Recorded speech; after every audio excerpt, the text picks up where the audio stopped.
सुदामा ने श्री कृष्ण को बचाने के लिए कौन सा त्याग किए।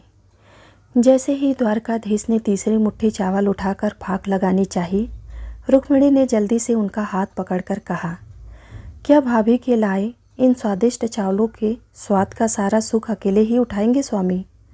हमें भी तो यह सुख उठाने का अवसर दीजिए। द्वारकाधीश के अधरों पर एक अर्थपूर्ण स्थिति उपस्थित हो गई।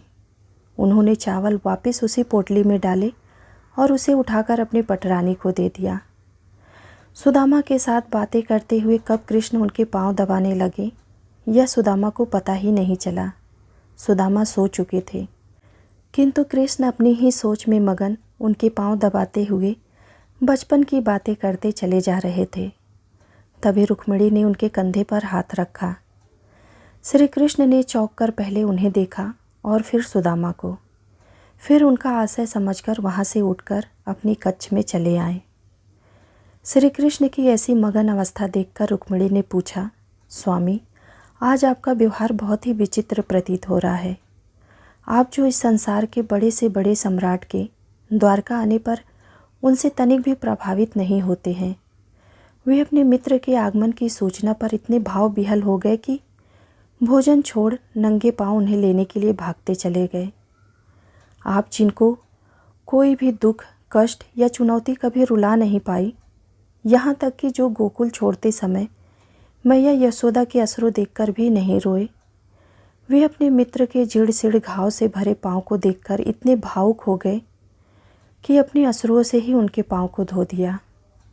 कूटनीति, राजनीति और ज्ञान के शिखर पुरुष, आप अपने मित्र को देखकर इतने मगन हो गए कि बिना कुछ भी विचार किए उन्हें समस्त त्रिलोक की संपदा एवं समृद्धि देने जा रहे थे। श्री कृष्ण ने अपनी उसी अमोदित अवस्था में कहा, वह मेरे बालपन का मित्र है रुक्मिणी, परंतु उन्होंने तो बचपन में आपसे छुपाकर चने भी खाए थे, जो गुरु माता ने उन्हें आपसे बांटकर खाने को कहा था। अब ऐसे मित्र के लिए इतनी भावुकता क्यों? सत्यभामा ने भी अपनी जिज्ञासा रखी। श्री कृष्ण मुस्कुराए। सुदामा ने तो वह कार्य किया है सत्यभामा कि समस्त सृष्टि को उसका आभार मानना चाहिए। वे चने उसने इसलिए नहीं खाए थे कि उसे भूख लगी थी, बल्कि उसने इसलिए खाए थे क्योंकि वह नहीं चाहता था कि उसका मित्र कृष्ण दरिद्रता देखे। उसे ज्ञात था कि वह चने आश्रम में चोर छोड़कर गए थे, और उसे यह भी ज्ञात था कि उन चोरों ने वे चने एक ब्राह्मणी के गृह से चुराए थे। उसे यह भी ज्ञात था कि उस ब्राह्मणी ने यह श्राप दिया था कि जो भी उन चनों को खाएगा वह जीवन प्रयत्न दरिद्र ही रहेगा। सुदामा ने वे चने इसलिए मुझसे छुपा कर खाए ताकि मैं सुखी रहूं। वह मुझे ईश्वर का कोई अंश समझता था, तो उसने वे चने इसलिए खाए क्योंकि उसे लगा कि यदि ईश्वर ही दरिद्र हो जाएगा तो संपूर्ण सृष्टि ही दरिद्र हो जाएगी। सुदामा ने संपूर्ण सृष्टि के कल्याण के लिए स्वयं का दरिद्र होना स्वीकार किया।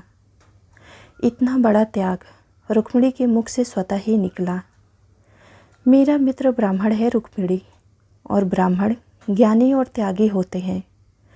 उनमें जन कल्याण की भावना कूट कूट कर भरी होती है। इक्का दुक्का अपवादों को यदि छोड़ दिया जाए तो ब्राह्मण ऐसे ही होते हैं। अब तुम ही बताओ, ऐसे मित्र के लिए हृदय में प्रेम नहीं तो फिर क्या उत्पन्न होगा प्रिय?